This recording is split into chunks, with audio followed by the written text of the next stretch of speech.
जिसका डर था वही हुआ। जिस सऊदी अरब को लेकर इजराइल ने बहुत उम्मीदें पाली हुई थी, उसने आखिरी वक्त में ऐन वक्त पर ऐसा कदम उठाया कि जो बाइडेन भी हैरान है। और सबसे ज्यादा अगर कोई खुश है तो वो ईरान हो रहा है। अब सवाल यह है कि क्या अमेरिकी राष्ट्रपति बाइडेन इजराइल को बचा पाएंगे?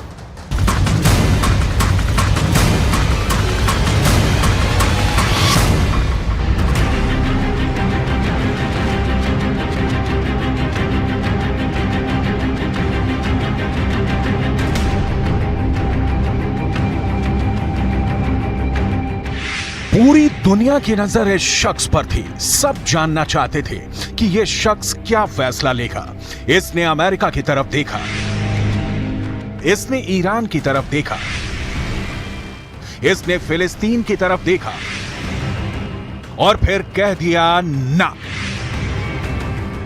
मोहम्मद बिन सलमान ने साफ साफ इनकार कर दिया।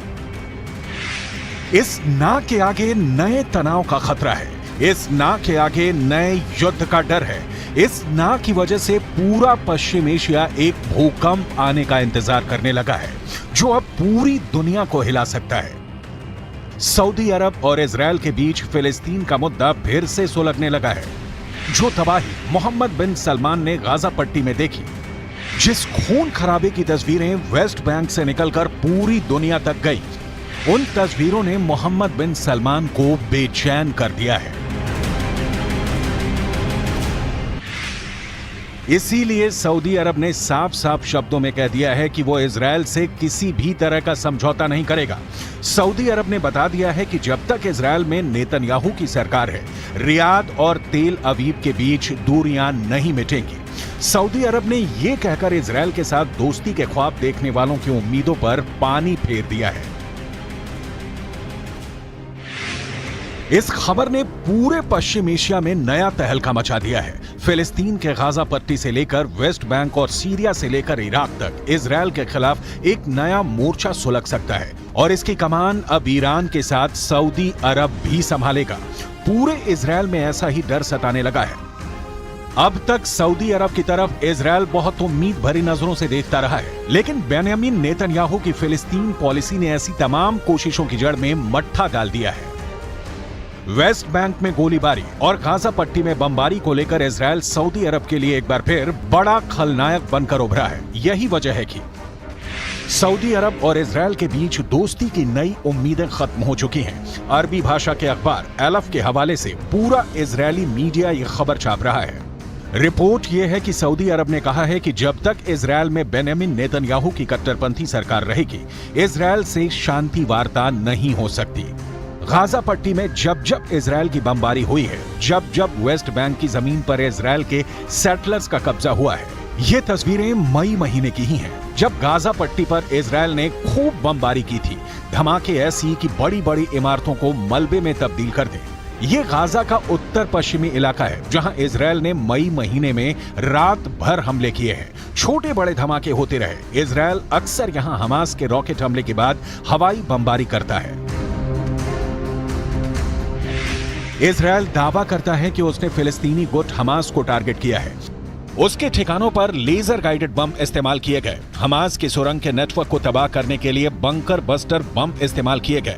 हमास के रॉकेट लॉन्चिंग वाले ठिकानों को जीपीएस गाइडेड बम से उड़ा दिया गया।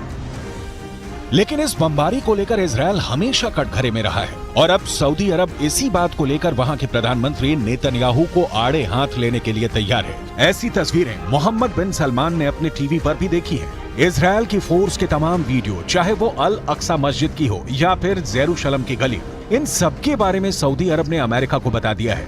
बाइडेन की सरकार को रियाद से यह संदेश भेजा जा चुका है और फिर वहां से यही संदेश इजराइल की राजधानी तेल अवीव भी ट्रांसफर कर दिया गया है। सऊदी अरब के इस रुख ने इजराइल और अरब देशों के बीच अब्राहम अकॉर्ड वाली पहल को बहुत बड़ा धक्का पहुंचा है। सऊदी अरब ने बाकायदा इसकी वजह बताई है, जिसके पीछे फिलिस्तीन को लेकर नेतन्याहू सरकार का आक्रामक रवैया सबसे बड़ी वजह है। क्या सऊदी अरब ने ऐसा ईरान के कहने पर किया है? क्या सऊदी अरब और ईरान की नई दोस्ती अब सऊदी अरब के लिए बहुत बड़ा फांस बनने वाली है? इसमें कोई शक नहीं कि इजरायल के प्रधानमंत्री बेंयामिन नेतन्याहू बहुत प्रेशर में हैं। उनके खिलाफ पहले ही इजरायल में प्रदर्शन हो रहे हैं और अब फिलिस्तीन को लेकर जो तनाव फैला है उसमें ईरान के बाद सऊदी अरब की एंट्री हो चुकी है। लेकिन इजरायल हमेशा की तरह कमजोर नहीं दिखना चाहता। עם איראן, עם החיזבאללה, לפני השלום עם מצרים, עם סוריה, עברנו מלחמות, עברנו מערכות, ופתאום אתה מבין שהסכנה הכי גדולה למדינת ישראל היא סכנה פנימית ולא חיצונית. ואז כל מה שנותר לנו זה לנסות להביע את העמדה שלנו בתור מי שבא מאזור שהוא לא פוליטי, אלא מאזור שהוא דאגה אמיתית לילדים שלנו ולנכדים שלנו. पश्चिम एशिया में विवाद के इस पूरे मकड़जाल में इजरायल की फिलिस्तीन नीति नेतन्याहू के लिए मुश्किलें पैदा कर सकती है।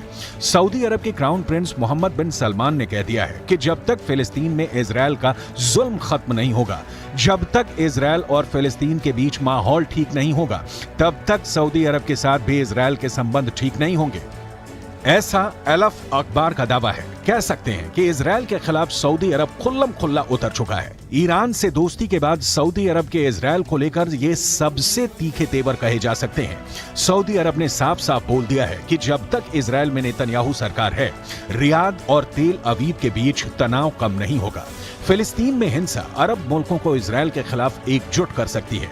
ये ख्याल इजरायल से ज्यादा अमेरिका के लिए बड़ा खतरा पैदा करने लगा है।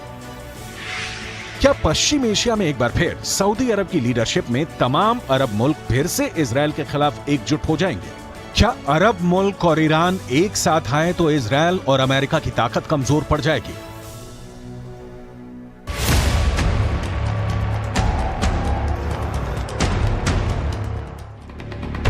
जब से इजरायल 1948 में कायम हुआ है, तब से अरब मुल्कों के साथ उसकी दुश्मनी का लंबा इतिहास रहा है। लेकिन पिछले कुछ वर्षों में इनके रिश्ते सुधरने शुरू हुए।